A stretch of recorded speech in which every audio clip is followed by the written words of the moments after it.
news. Drama! Yes, drama when it comes to Manchester United. It's all kicking off. Man United won't break the bank for him. And if Man United won't break the bank for him, they've got other targets.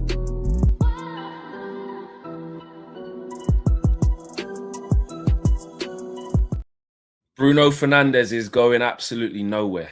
He's going nowhere for now in January. According to reports, he will assess his situation in the summer when he's only got one more year left on his contract, which, to be honest, is not surprising. But this is the question that we have to think about. This is a situation we need to consider. Is it best for Bruno Fernandes to just leave in the summer anyway?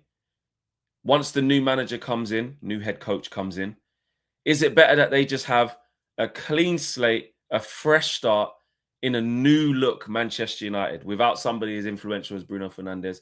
And from Bruno's perspective, does he go again in this new process? Does he go again with this new manager, with these new promises that the team's going to get better and we're going to get this, that, and the other, when he can leave now at this age, go and compete for European trophies somewhere else? But if it is Europe, maybe some people think he might go Saudi. I don't think so.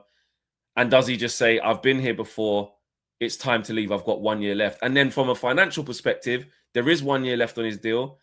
Man United, they didn't cash in last summer for 100 mil for the Saudi situation, but could they cash in now? Remember, there is still that release clause for the best part of, off the top of my head, I want to say like 57 million pounds or something around that figure, 50 to 55, whatever you want to call it. There is a release clause for certain European clubs. So Man United could still make money off of Bruno Fernandes, considering the amount of service he's given to us, and he has a year left. Or if the new manager comes in, is it unthinkable that you let your best player go in a time when you need top players? So I don't know, man. I think this will be Bruno Fernandes' last year.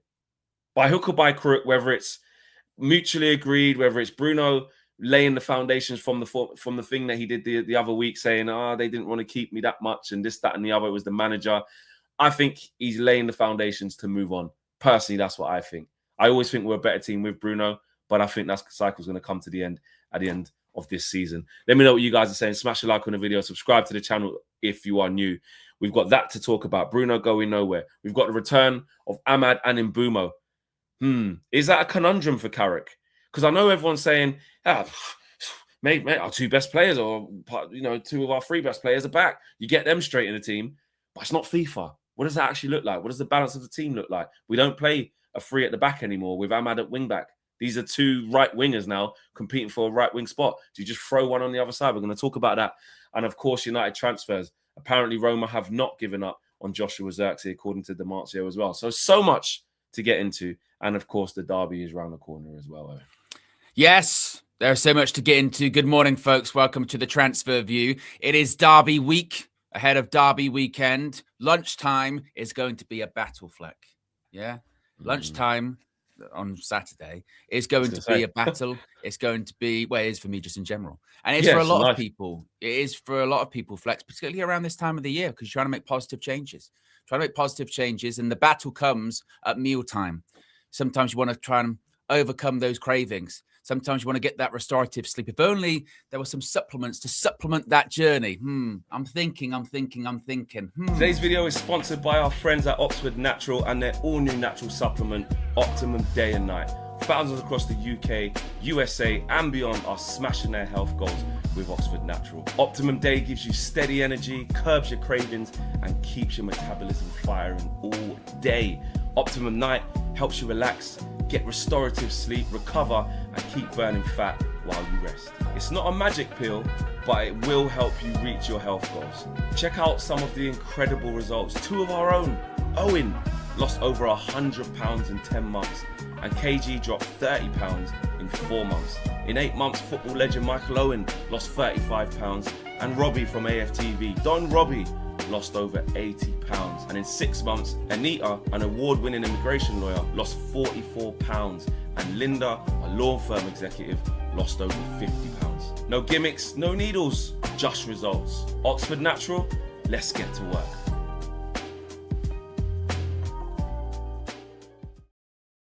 Yes, let's get to work indeed. You can scan the QR code right there. You can save up to 70% off. You can get your Optimum Daily, which is good for your weight loss goals right there. It's hot off the presses. Flex can barely hold it.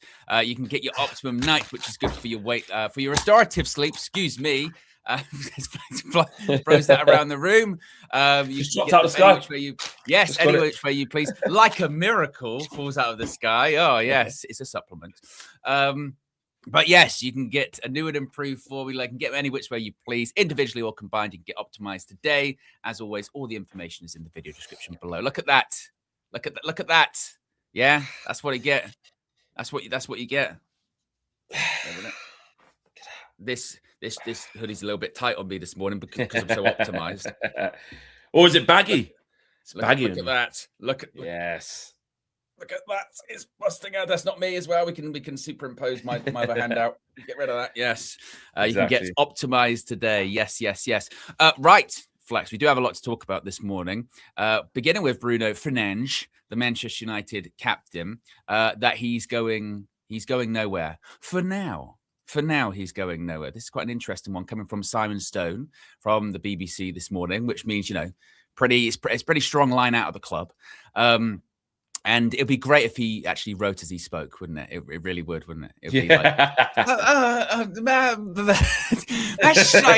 you type that out? What is that? ARAH. It's just you never stop typing. Basically, your fingers just keep going, and then eventually you'll find the words. But he says that Manchester United captain Bruno Fernandes is not planning to seek a move away from the club this month. Not that many people, I think, actually thought that he was going to be leaving in January.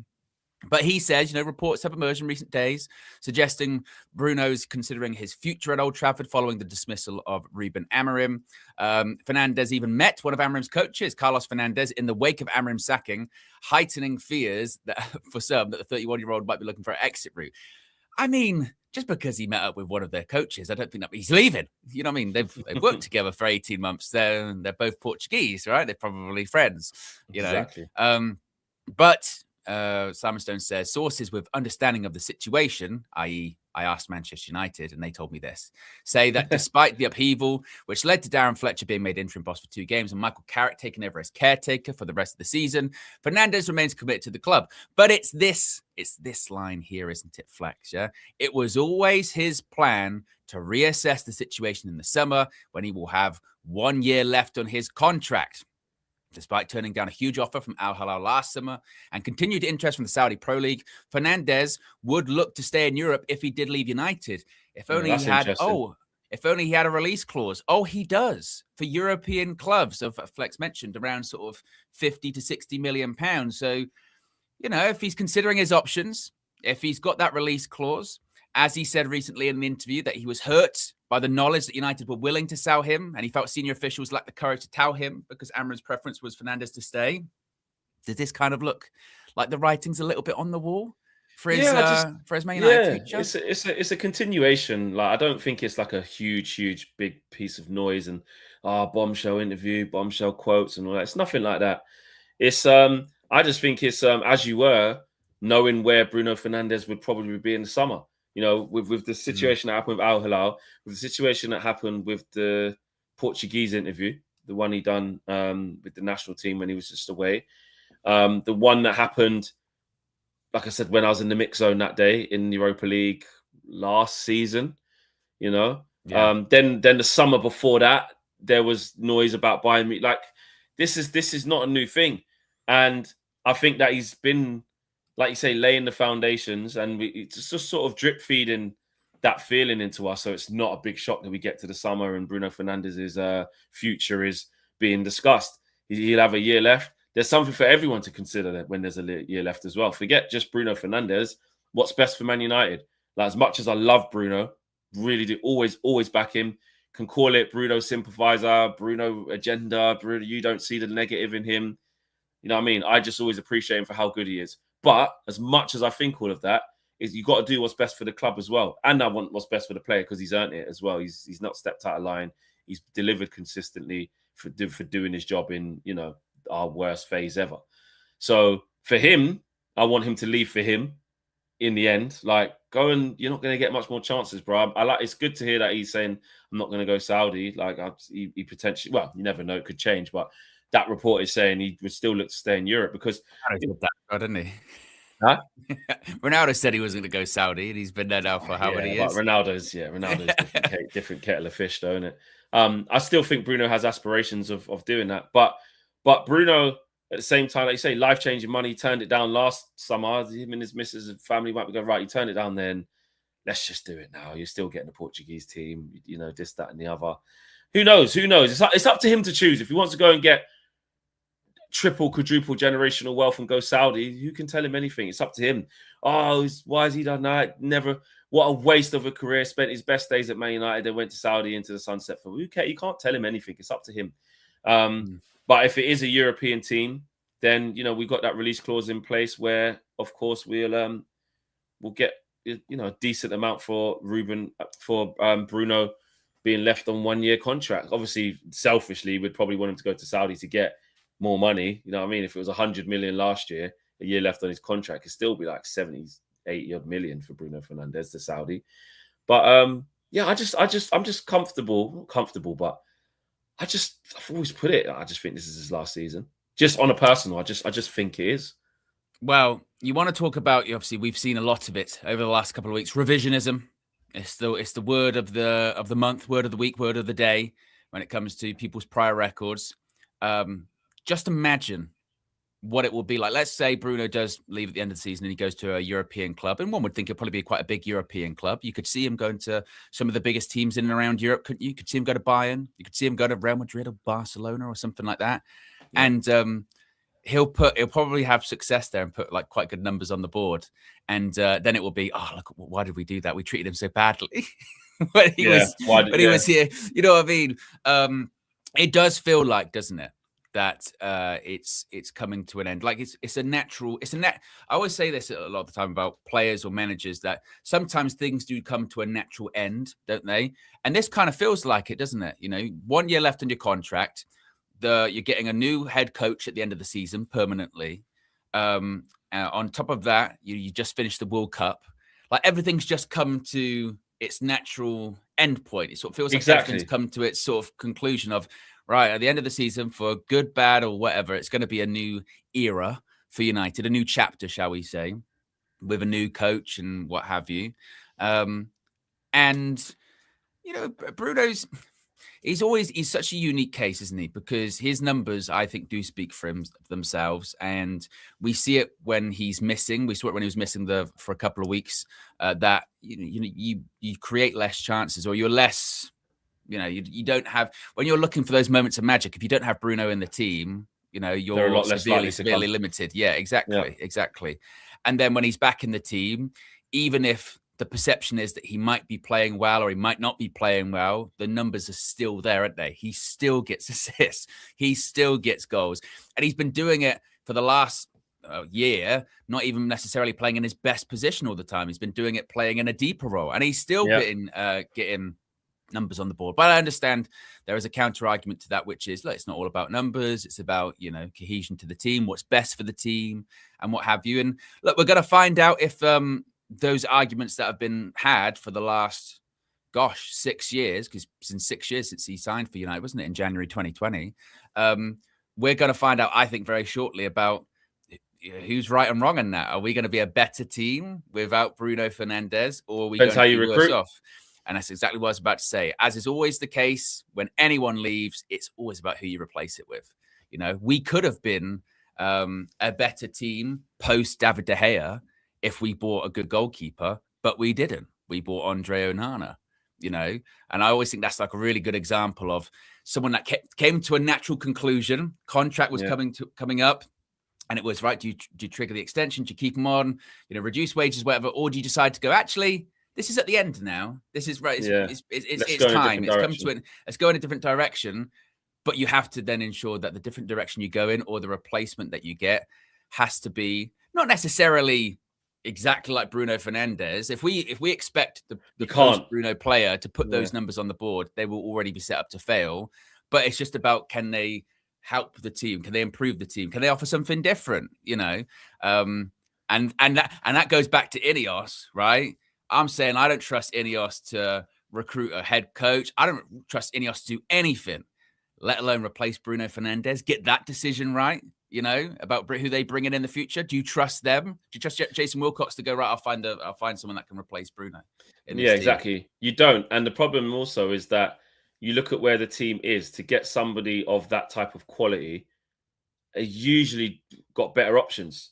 Do you know what I mean? That's why it's going to be really hard to replace somebody like that. If there's a guy smashing it with top numbers across Europe, as like what Bruno does, to go and get a like-for-like replacement or somebody along that ilk, the other big teams would usually be in for them. Like, not that Semenyo's the same, but like, take that for example. There's someone who's doing really well at a smaller club, and everyone's kind of in for them because they're, hot off the press. Like, a lot of people want that player.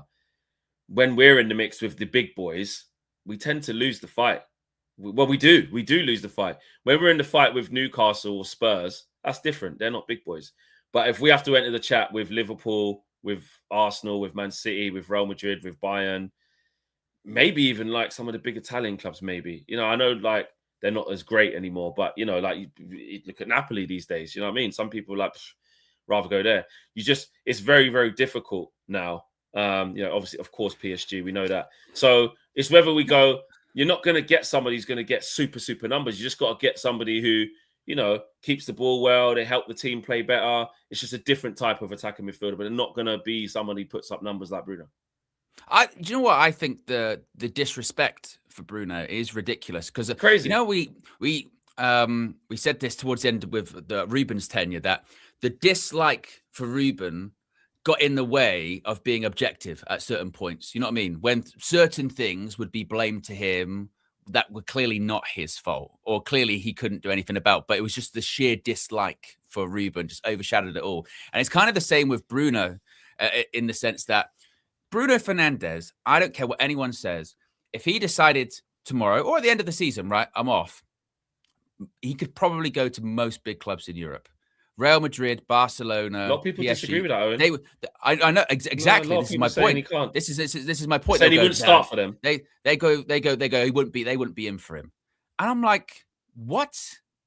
I saw a couple of seasons ago, Barcelona. They signed Gundogan post City, and he was like 33 at the time or something, wasn't he? He was there for a season, went back. Of course, if a player like that comes available for 50 million, which is like his release clause, they'll be in for him. Of course they will. Of course, that is, and remember, Bruno Fernandes is as good as like guaranteed, numbers or goals as you can get. 50 million. Of course they would. Of course they would. You don't think Real Madrid at the moment? Last night they went out to the Copa del Rey. Was it Albacete or something like that? Yeah. Yeah. You don't think that they go, well, let's get Bruno Fernandes into this team, or they don't, or like. Barcelona, they get Rashford's getting in the team most weeks. Yeah, Bruno get in the team. Of course he could. Or PSG, he could go there. I think it is blinded. It is blinded by dislike of Bruno. That he's actually this wash player. Like I don't know where they think he'll go. Like he'll go like AC Milan, and they're not as big as they used to be, or something like that anymore. I disagree. I disagree. I disagree with the and like Gundogan was free, but also in the past lesser players from the Premier League, right? Lesser players from the Premier League have gone to those big clubs across Europe. Yeah, Bruno Fernandes is one of the top people. Yeah, he's one of the top players in Europe. And see people in the chat. Why aren't they kicking down the door for him then? Because he didn't want to leave. He didn't want to leave. He said it several times. 100 million. He said it several times. I've had offers. I had offers, and I said no. Like we just for some reason with Bruno, because people dislike him so much, and I get it. You know what I mean? I understand that there is like real staunch opinion on him, but it goes so far that like he's got nothing to offer any club, and no big club would be in for him, which is just not true. Like, yeah, keep on saying there. You think if Bruno Fernandes went to the Bundesliga and played for Bayern Munich, fucking hell, give him a couple of years, he'd break every record in that league. Harry Kane's done it in like a couple of years. And that's not to put down the Bundesliga. That's just to say, like, they'd go for. Of course they would. You know what I mean? Of course they would go for Bruno Fernandes. Why? What big team wouldn't want him in Europe? Someone said there. I think Ash was like, you can't compare Rashford and Bruno. Bad take. But I think it's less about like the quality of player and more about like here's a player who you say is finished and not that good. And that was Rashford. You know, he run blind alleys, tunnel. Yeah. Well, how the hell does he think he's going to go Barcelona? The delusion holding out for Barcelona. The point is with that, they want to keep the point is with that, you can't compare Bruno and Rashford. Yes, you can. They both play for Manchester United, and Rashford, I think his perception was probably even worse than Bruno's, wasn't it? Way worse. Way worse. He'd go to the Championship. He's Championship quality, or no, he's barely in Premier League quality. You know, Bruno is offers more, I think, than Rashford to the team. Of course, he could go to Barca. Of course, he could. Listen. I almost try to refrain from keep repeating myself because it's tedious, but also people don't want to listen. So it becomes because we all realize what it's like with Bruno, the Marmitism, if that a made up word, but like there's a Marmitism around Bruno Fernandes where I've unlike anything I've ever seen, like unquestionable quality can just be questioned so much that you know, ever sign 33-year-old Gundogan, but it's just the level of disrespect that he gets. Yeah, and that's not 33-year-old Gundogan is not better than him. And that's from a handle that's called Cobby M. So I'm assuming it's a United fan. You know what I mean? Yeah. Yeah. And listen, there'll be some people doing rage baiting. There'll be some people doing not trying to say it more. And there'll be some people who just up Cobby this season. Yeah. Maybe. And exactly. So you can't take it all so seriously. But at the same time, there's definitely genuine, calm people that are like, yeah, nah, not for me. Gives the ball away too much, mate. Nah, not a good leader, mate. Nah, not for me. But I'll get rid of him in a heartbeat. Like he's been so overrated. He is. So wouldn't get into any of the top teams. Him. Nah. Odegaard better. The way he moves the ball. Yeah. Eze Palace. Yeah. Much better. Just that can't get a kick at Arsenal now, can he? You know what I mean? Like it just staggers me. It really. And I don't disagree with that. Like I said, my issue with it, because there'll be some people, and I think they're completely justified in their opinion of going, yeah, maybe a little bit overhyped, or maybe like really good numbers, but in terms of the team, I think those are valid arguments, whatever. But my issue is with this idea that he's not like a top quality player. Yeah, he's dead. He's average. That couldn't get into these teams like across Europe. Like I said, you see it in the chat. You go Bruno Fernandes to Madrid or Barca or PSG, and you get scoffed at. Like, oh, no, then why is nobody going after him? Why is nobody knocking the door down? That's like saying, all right, if I don't know, if Bukayo Saka's so good, Flex, why is no one trying to buy him from Arsenal? Well, it's not even a conversation. That's got no relevance. It's got no relevance to his quality, is it? Well, no, most of them would say because he's not that good, though. A lot of them, again, most of the people would say that, and they go, "Nah, Saka's overrated." Because again, it's an Arsenal thing. That's what they'll say. Again, it's not even a conversation of him really leaving, is it? You know what I mean? It's just not. So yeah, I don't know. Yeah, changing the narrative. So okay, right. No, we're saying nobody would pay 50 million. Nobody would pay 50 million for Bruno Fernandes. In today's market, right, if you get Bruno Fernandes, I don't care if it's 31 or 32, whatever, 50 million quid for the money, for the guaranteed goals and assists that he gets, yeah. And in those clubs like Bayern or Madrid or what have you, right, those goals can be the difference between not winning like the league, but like winning the Champions League or whatever. 50 million is nothing. They absolutely would pay 50 million. Yeah. Are we serious? I think he can go to some of the best teams in Europe. Now, whether you look at those through isolation and 50 million is nothing, you know what I mean? Nowadays. He ain't going to start, of course. But like Show says there, Jamie Gittins gets you 50 million. 50 million he doesn't get injured. He's got literally numbers on the board. As someone mentions there in the chat, we fucking paid 50 million for Manuel Ugarte. What we're talking about here? Hey, the chat of the day. End of story. Yeah. Like, but then they say we're too stupid. We shouldn't have paid that, though. We're the only ones who did pay that. Suddenly 50 million's too much for Bruno Fernandes. What we talk about, this is what I go back. This is what I go back to. It's the dislike of Bruno, like it was at points of Ruben. It's just the dislike basically washes out logic, doesn't it?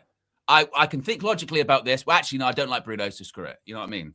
And even the wages. Have we seen like Bayern Munich's wage bill? It's massive. Yeah. Massive, it's huge. Yeah. You know, a lot of these clubs, they got massive wage. Of course they would. Bruno's going to cost more than Max Kilman. Obviously, you got to look at time left on contract. I get that 1 year, but this is what we're talking about here. This is what we're talking about. Like, it's crazy. Anthony Elanga, my son, was 50 million. Yeah. And now he's like, we're struggling. I need to have a chat with him. He's not having a good time at the minute. Jacob Murphy's replaced him, but it was 50 million for Elanga, mate. Like, do you know what I mean? Like, stop acting like he can't be bought for that money. Do you know what I'm saying? But on the Bruno situation, I think it's clear. It's really clear. I don't think anyone expected him to go anywhere in January. No. But also, I don't think everybody expected him to be signing a new deal in the summer because he's committing his last batch of his career to United. He's coming very, very close to leaving quite a few times now. Good couple of times. And I think we're nearly there with him. Show says 310 games, 103 goals, 95 assists. Horrible player. There you go. And that's even Show saying that. The most... Yeah. Critical guy in the chat. He can be sarcastic. You know what I mean? Sarcastic guy there. Even he's going, let me just drop the sarcasm. Well, he's being sarcastic there, but in a good way. I'm pretty sure, actually, obviously, I've spoken to Show loads of times on the full-time view after the games and what have you. And I don't even think, correct me if I'm wrong, Show, but I don't even think Show's like the biggest Bruno fan or whatever. He's been very critical of Bruno at different points, but, the numbers do speak for themselves, don't they? They do. And in a sea of bad signings over the last 10 years, Bruno's clearly the best one we've had, isn't it? His reputation has actually got better since joining United, which is impossible for pretty much all the other players. Exactly. That is what happens. Likes wise, for Bruno to stay or for him to leave and us to get 200 million, you need to like the video. We've got 151 likes. Just under 800 people watching. So let's push that up, people. Let's get to 250. If you have just joined or you've joined earlier on and forgot to press the like button, we'd appreciate it if you can help the channel out, help the video out, and like up the thing. Ahmad and Mbumo are back. I said yesterday there will be the pictures of their back. Yes. Carrickey there, the thing. Jonathan Woodgate, sorry. Well, he was pictured there, actually. Jonathan Woodgate in his, Man United chat. Someone said, how have we ended up here? I never thought I would see Jonathan Woodgate in a Man United training kit, training our players, ex-Leeds, that's how it goes. But yes, Ahmad and Mbumo are back. And it raises the question of what does this look like? Because we said this before, get these guys back from AFCON. Obviously, under Amorim, it was very much get them back. We know what's going on. They go back to right side. We've changed formation now. You asked for this. Okay. This is a bit where people say, you asked for this. That comment. I love that comment, Flex. Yeah. There is always, there will be one under this video. There will be, it's almost under any digital footprint, I think. If you at any point said that Ruben Amorim should leave, under anything you do now online, there is, like I say, one person crying in the rain, mascara down their face, smeared lipstick, going, "You asked for this." and you make this happen. Yeah, you asked for this, so you have to live with it. And it's kind of like that. And you do want to sort of turn around and go, "No, I didn't." No, you know what I mean? I didn't ask for all this. Ruben Amorim, you know what I mean? That's it, Jim. I hope you're happy now. Like, what? But you're right in terms of Kelly Rowland and Nelly Setton's dilemma, Flex. Yeah, you like that? Yeah. Dilemma. Yeah, it's good for you. It's only like sort of 20 years old, that reference. Probably more. Probably more. But Ahmad and Mbumo are back in trading, like you said. They were the right-hand side, but now things have changed. We are seemingly not going to be playing with a back three. We're not going to be playing with wing backs, which is where Ahmad was playing. So in a 4-2-3-1, who plays on that right-hand side? How do you get them both in the team? Is this a scenario where it's Mbumo on the right, Ahmad on the bench? Is this a case of Mbumo on the right, Ahmad at right back? Is this a case of Ahmad on the right and Mbumo playing through the middle? And suddenly he's no longer on the right-hand side. He's a bit of a striker. But then what happens to Šeško? He's got 3 and 2 in the last few games. So what does this mean? It's a dilemma. But, you've got now, I think one of the terms of the year, like Arteta says, there's starters and there's finishers. It's not just about starting the game strong. It's about finishing the game strong. I know people don't like that because everyone likes to start. But, these are some of the questions for I think to figure out. Exactly. And we don't think of it from a tactical point of view of like who's going to be best to match runs with Semenyo going down one side, Shirky going down, and who's going to put in the most amount of work, how's it going to fit with what Michael Carrick's asking us to do? Because also there's a situation where It was quite interesting, actually. I spoke with a Northeast journalist yesterday who covered Middlesbrough under Michael Carrick. Nice. And just getting a bit of some talks, but it was good, actually. I'm going to try and get him on here. I was asking him about style, and a lot of people are aware of it who watch Middlesbrough and Michael Carrick. He does like the inversion of the right back. So could we go back to seeing that for Dalot? Remember when Dalot was doing that under Eric Ten Hag? And he was all right at that. I know the whole thing of like Dalot's a criminal right now, but we have to park that bit and just think like what the coaches can think from a coach's perspective. Michael Carrick might not come in and think that Dalot's just a criminal, so I ain't playing him. That's not how it works. We think that because we've been seeing it, but Michael Carrick would do fresh slate, clean slate. This is what I want from you. So if that changes everything, if he wants his right back to be going into central midfield like that and filling in and building up almost in a back three, then that's different. You're not going to put Ahmad there. Even just putting Ahmad as just a straight right back is different from when you're a wing back, because he doesn't have to provide a multitude of width all the time, up and down. He's just more defending. Do you do that to Ahmad? It's probably not right. You don't want Ahmad. That's even worse. That's even more blasphemy. Putting Ahmad as a right back, a straight defender. That's can't do that. So do you just do the thing? Is it blasphemous? Yeah, it is. I think it is. Depends on the role. You can't have Ahmad right back, man. No, it depends on the role. Again, well, it's either right back inverting into midfield, or right back what? As in, we don't have a defender and he's just gone clear. It's a bit like Trent. Right, Trent was a right back, but he went into midfield. That's what I'm saying. Exactly, that's what I mean. So it depends on the role, doesn't it? But that role, I don't see a role at right back that can suit Ahmad. Whether it's even if it's more of attacking role. So a more attacking role with right back would be Ahmad, like you say, going into what? Building up in the back three, and Ahmad's building up from deep as one of the right centre backs. Nah. So Stafford brings up the point of the chat. Who's a better defender, Trent or Ahmad? Yeah, probably is Ahmad, to be fair. Know what I mean? But I don't think Michael Carrick, talking about United DNA and players expressing themselves and being on the front foot, you don't say all that stuff and put Ahmad fucking right back. I'm sorry, you don't do that. Right wing back's enough. Even that's, we're like, this guy needs to be close to the goal, and we wanted him right 10. But Ahmad is a right winger. Even though he went back for Ivory Coast, like you just see him express himself right wing. You forget, like that's his best position. You don't put him right back, actual right back. That is blasphemous. I do think it's one of those ones where, again, we do get a bit hyper focused on getting every single person in the team. Exactly. That's what I'm saying. Sometimes that's not necessarily the case. How often do we go, I tell you what, it used to be Ruben, but it'll probably be the same account. You've got to make some subs, need some subs. And then you look at the bench, you go, yeah, but who's on the bench? Who are we going to get? Who are we going to bring on? And you need versatility there as well. I mean, Šeško is playing well at the moment, but inevitably, because he's still a young guy, there's going to be ups and downs. And maybe there's a time when Mbeumo will have to play through the middle. I think the one thing is about Brian Mbeumo that we didn't really I think, discuss that much, because it was a very uncomfortable situation just as he was heading off to AFCON, yeah. But Mbeumo actually was not playing great in the last few games. Yeah. You know what I mean? His form was quite spotty.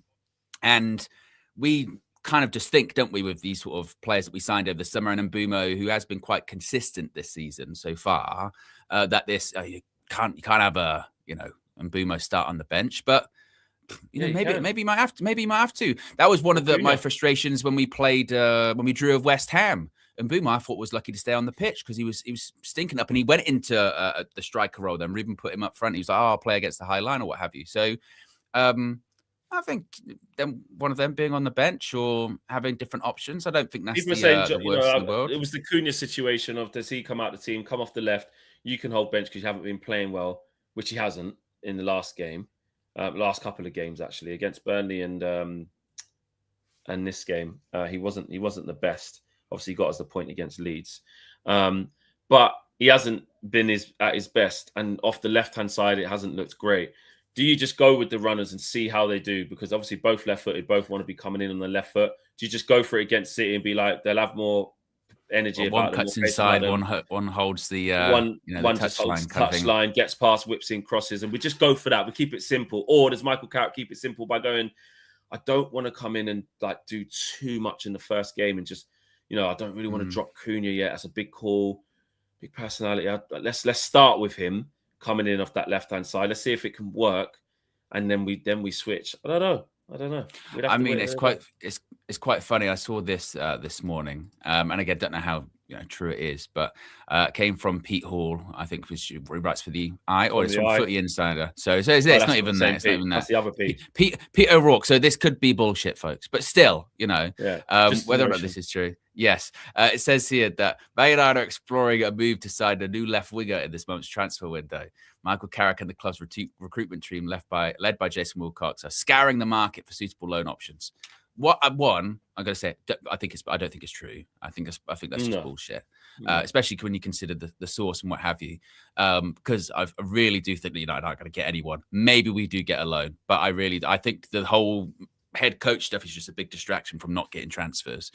Second of all, even if that was true, how badly would that reflect on Ineos that they spent this summer getting rid of wingers to incorporate, we're going to getting 10s, we're back in the 3-4-3, and then be like, shit, we don't have a left winger, let's go get a left. Because naturally to revert back, we are going to have to invest in a couple of left wingers now. You need them. We've got two on the right, to be fair, to compete, but we're shoehorning. It's a shoehorn job until you get one between Cunha, Ahmad, and Bruno, whoever plays out on the left, or even Mason Mount. It's a shoehorn job. You need a right-footed guy who gets at people and is a winger. Then you start going, Leao and Nico Williams and you start, you know what I mean? But it does raise a bigger point, really, doesn't it? Where once again you look at Ineos and you go, okay, so I don't think it's going to happen in January, but in the summer, regardless of who's the coach, the likelihood is we're probably not going to be going back to a back three and wing backs. I don't think. Whoever comes in, you would expect is probably going to play some derivative of 4-2-3-1, 4-3-3, 4-4-2. You're going to probably need wingers, basically. And Could we play that 4-3-2-1? We might do that where they're not as high and wide. So you could go 3 central midfielders. So let's just say, take Bruno back. You go Bruno, Casemiro, Kobe, let's say, or Bruno, Casemiro, Garte, whichever 3 central midfielders.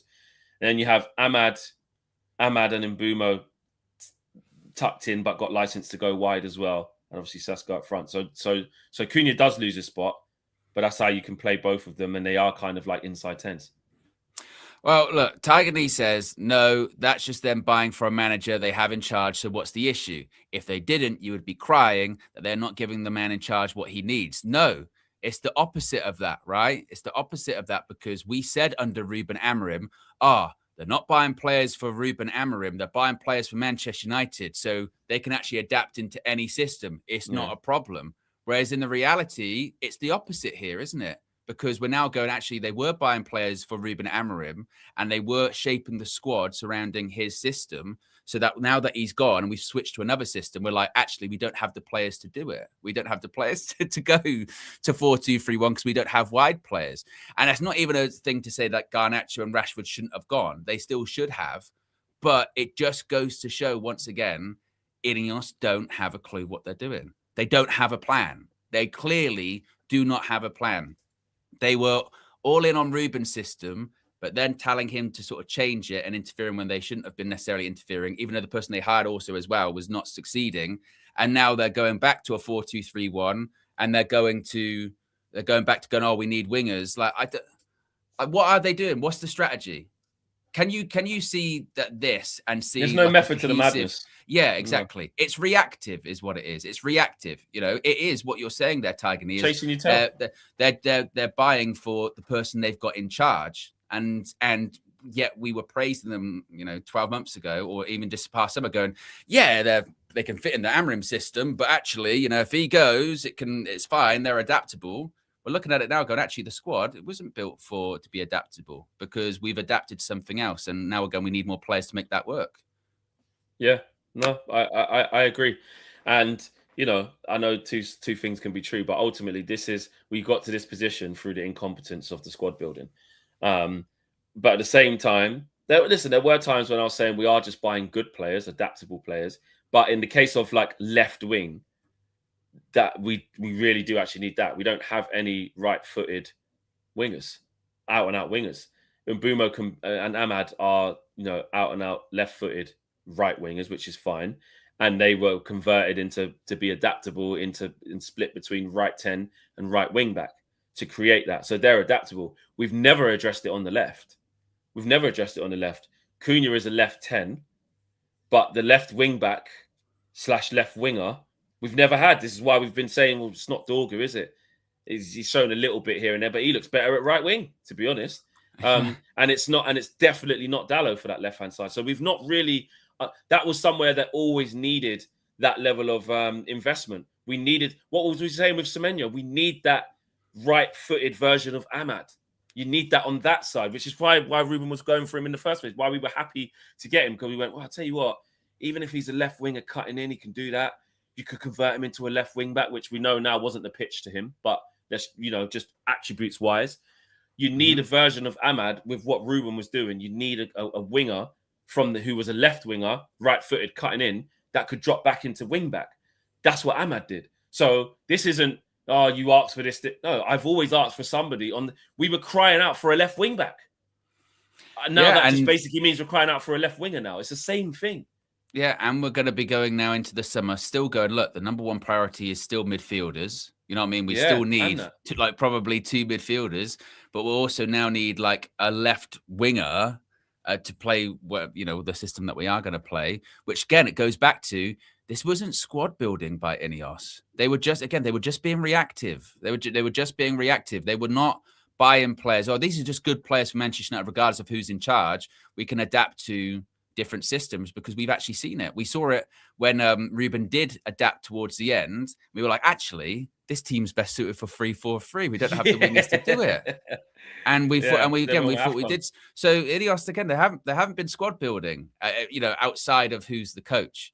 And we now go into a summer. Just think of all the things that now have to be done and done correctly this summer. We need to get a new head coach, permanent one, and they need to get that decision right, which we know probably they ain't.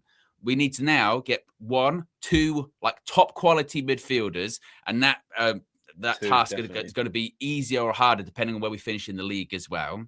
Right, all pressure being on getting to the Champions League. We probably need like a left winger and a good one to fit into this system. That in itself is like 200. Well, probably close to like 300 million quid. You're sorting out there. Guess what? You missed one else. Another thing we need. What's we need that? Fucking right back, mate. Yeah. Like legitly, like the Dalot thing's over. Like forget it. Like we need a straight up, like proper right back, like who's good. Like not like this young guy can, just one for the future. We need a starting right back, someone you can hang your hat on. We need that, and then we need a centre back as well. And it's more, and because Dan says here again in defence, Ineos, the squad building was what, 1 season, 2 seasons were the first season of defenders. We don't know what the squad building is unless you have to do it for 5. The point being is, like Ruben going hasn't changed the fact that we need midfielders or anything like that, or we might need a right back. It's just that it almost feels like last summer now almost kind of didn't happen a little bit. That we're going into this summer we bought a brand new front 3 last summer, in Šeško, Mbumo and Cunha. And we're now going into a summer transfer window we probably need another one of those front 3. We need a left winger. So already it feels like we wasted time last summer. And those midfielders, we knew we needed to get them anyway, but we've added work on top of what we were already going to do. If we had built a stable squad, if Ineos had made decisions way earlier about Ruben Amorim or what have you, we wouldn't be coming into this going, right, on top of getting a new midfielder and a new right back or whatever at the end of the season, we've now also got to get a left winger and also figure out who our coach is going to be. They've taken steps backwards. They've added more onto the task of what was already a critical summer, and they've added more pressure and jobs to doing it because they're incompetent, because they don't know what they're doing. They don't. The track record speaks for itself. I agree. Everyone's saying we've got Mazraoui there. Listen, but I did forget Mazraoui in that bit. Obviously, he is coming back. He's in the final. Big up to him. But we still okay. Well, then Dalot. What are we saying here? That means we don't need a right back right now because we got Mazraoui. No, this is our problem. No, Mazraoui is a competent footballer. not a marauding right back's going to get you goals, assists, like out. You know, he's a steady Eddie. He's a good footballer. I like He's a utility player. He can play He's a anywhere. utility, yeah. And like, don't get me wrong, he give a good account of himself. He reads the game well. But again, this is that ruthlessness of what I was talking about, of like what we settle for, of just being like, like he's all right. Like Mazraoui's like competent, like he's all right. But so what? We still got Dallo, mate. We need to get rid of him and buy a right back. We need a right back. Like we don't not need a right back. Yeah, I think in terms of the priorities, I think you look at obviously the two midfielders top priority. I think then you look at sort of left winger, priority. I think the right back probably falls down it a little bit, doesn't it? But I think you're right. We need a new right back. That's clear. But I don't know if we get it in the summer, to be honest with you. There's so much. Well, like you said, it's going to be too much stuff. It's going to be and then you have to backfill. They've added to it. And also then they've added to it with mistakes, but then you've got natural cycles as well. So a natural cycle for Joshua Zirkzee, let's be honest, is going to leave at the end of the season. A natural cycle for Ugarte is you sell him. A natural cycle for Casemiro is he doesn't get a new contract. A natural cycle for Maguire, it's still up in the air.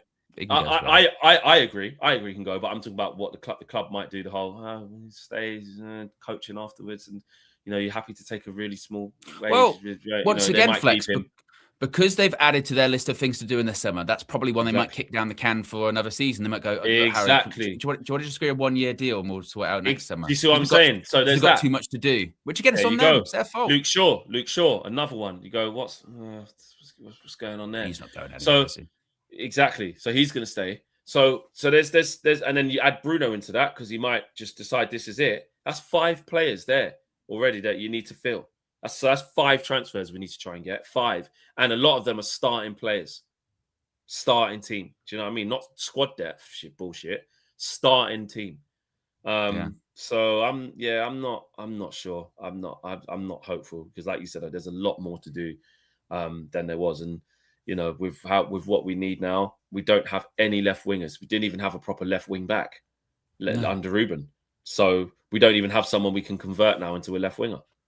And we don't know where we're going to finish this season. We can't say that we'll be in the Champions League or we'll even be in Europe at all next season. We don't know that because we have no idea what the next 6 months are going to look like with Michael Carrick. We might actually stay as we are and be sort of steady and be in and around those European spots. Maybe we get Champions League, maybe we don't, but we're in Europe next season. We might totally collapse at this point. Like we don't know. So we're planning all of these things that we need, midfielders. I mean, I feel like, because obviously we've been so hyper-focused, haven't we, on, Adam Wharton or Baleba or Elliot Anderson. We have kind of forgotten the possibility of, well, what are we bringing to the table in terms of what we're doing next season? Like, where are we going to finish like this season because if we're saying, I don't know, like Europa League, even if it's Europa and we're going for Elliot Anderson, you just feel like one of those clubs that are in the Champions League might just snap him up. Exactly. We'll just snap him up. We saw it like with the Semenyo situation, didn't we? That we've just seen that of. I know we like to pat ourselves on the chest and the back and go, look, we're Man United. Yeah, when we come calling, people come listening. But if they're a fan like Mbeumo and like Cunha and like Šeško. But if it's purely up to where am I going to have the most success, like Antoine Semenyo did, like where's my best option for success, we will lose that race. Unless we are doing things in the league. We're getting the Champions League and we can make a compelling argument that things are actually turning around. People like Elliot Anderson. I mean, we might have a chance with Carlos Baleba. He's a United fan. And I think that's why I think that one won't go away as well. Yeah. As much as, because this season, we've seen with Baleba, hasn't it? Not had the best season. Form hasn't been as good as it was prior. Maybe head turned a little bit. And I kind of did think, I wonder if United will back off that because he's not had the best season. I wonder if they'll back off. And seemingly. Depends if you believe in your scouting or not. And seemingly they're not backing off at all of Baleba. And I think a part of that is because they know he wants to join the club. And in comparison to maybe Wharton or Anderson, they know he's more of a sure thing than they are. They're like, wow, look, let's go for it. Because the Wharton or Anderson, they could go to other clubs and we don't know where we're going to finish. Baleba, he likes Man United. So we're going after him.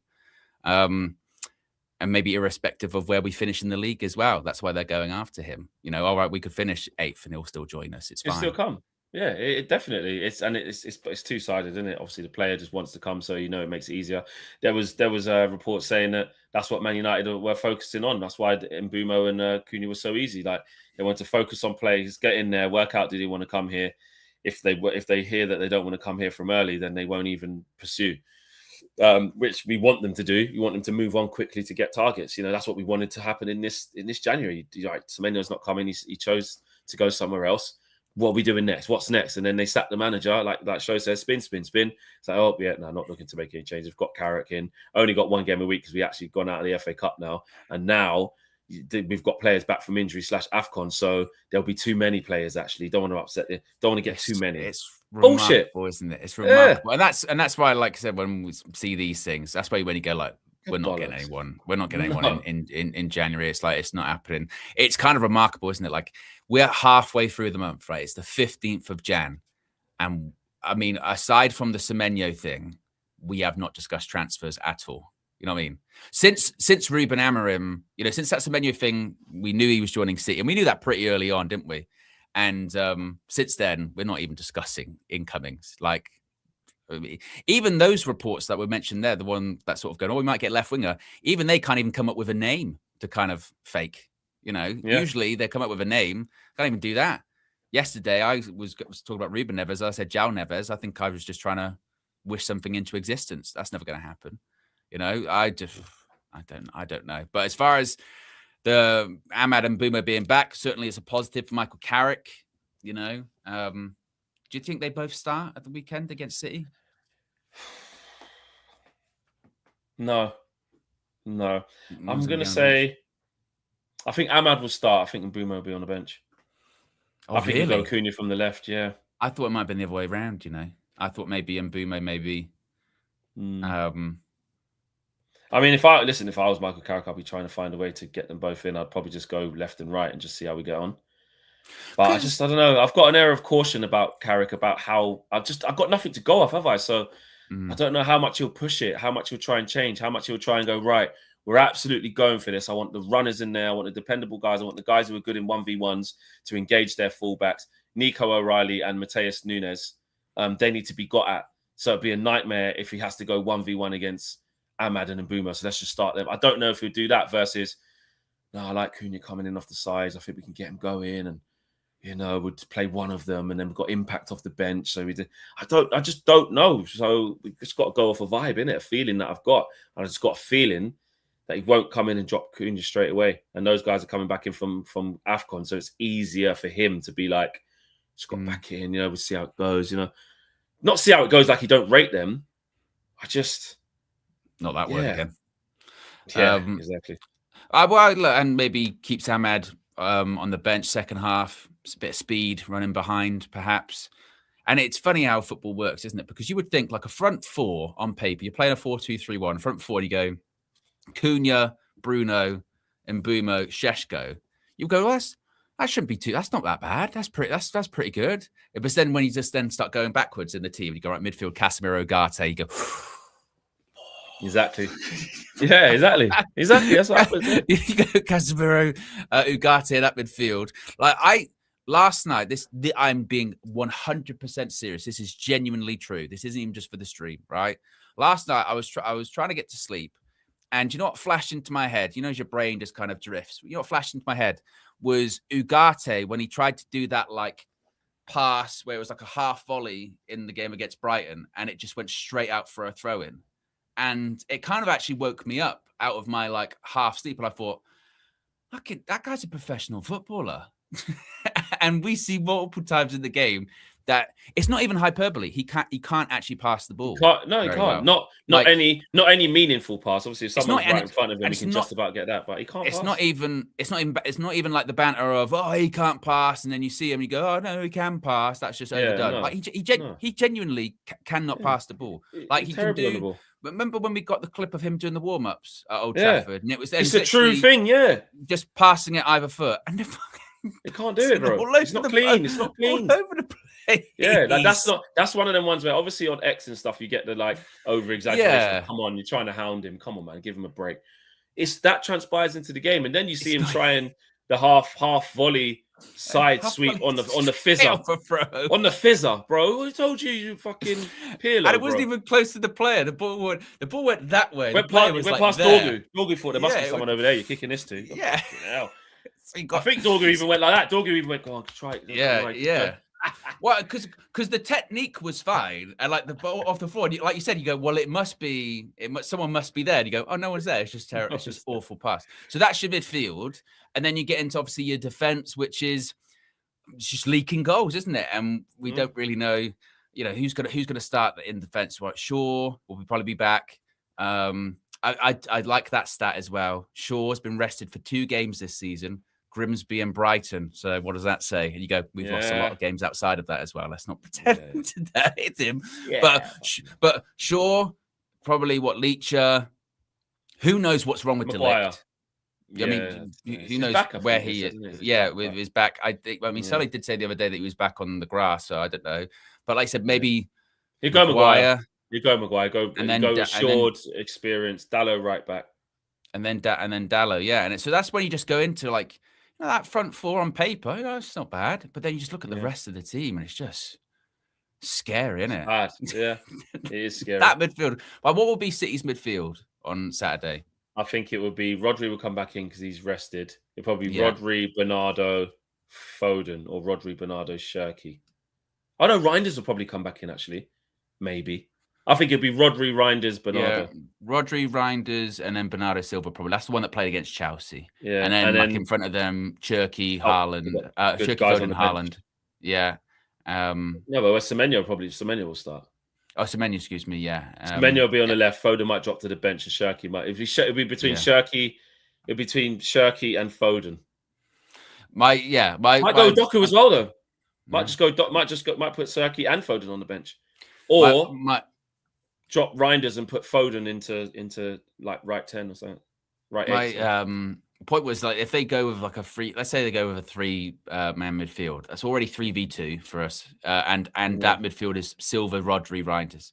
It's Casemiro, Ugarte. Yeah. You need Bruno in the 10 or whoever it is to drop. You need to have a 3 in there. That's what I'm saying. Will we even play over 10? Will he just go over 3? We don't know. Maybe, but thankfully, thankfully, football's not played on paper. It's played on grass. It's played with the heart, not LA, not LA, and the mind, and the mind, heart and the mind, and the desire. Well. So, and it's Old Trafford doing all right as well. So, Old Trafford. So you never know. You never know. City aren't the City that they were like 4 or 5 They're not. years We can ago. get at them, but it's a big ass, man. That like say Shirky against Dallo or Semenyo against fucking Dallo, like. Fucking hell, mate. And it's also very disconcerting going into the game knowing that if you're going to win, you're going to have to score at least 2 goals because you will concede a goal. We will concede a goal minimum. Minimum. It's like you're already working at a disadvantage. We already know we're going to concede. So it's like, well, if we're to win, we're going to have to score at least 2. At least. Because we will concede at least 1. Yeah, minimum. And that will be a gift as well. It won't be like a great goal. We'll be giving it to them. Guys, there you go. Smash a like on the video, subscribe to the channel. If you haven't done so already, we'll keep you posted. Obviously, news, transfers, everything will be across it. Trafford talk tonight, by the way. Back. James says he needs an intervention. Oh, so God. He's in the mud. Everyone's I'm going to be working on a thumbnail and a background today. I think that it's going to be some kind of like, Man United anonymous meeting. We're going to have chairs in a circle. My name is James. Yeah, exactly. And I've got a problem. Exactly. And we will ask him, what are you so scared of? What you scared about? That's what he's been asking the questions. So we'll ask him that. So it's an intervention for James this evening. So make sure you guys are there 7 p.m. today. And if anything else changes during the day, we will bring it to you. Okay, guys, have a great day. We're out of here.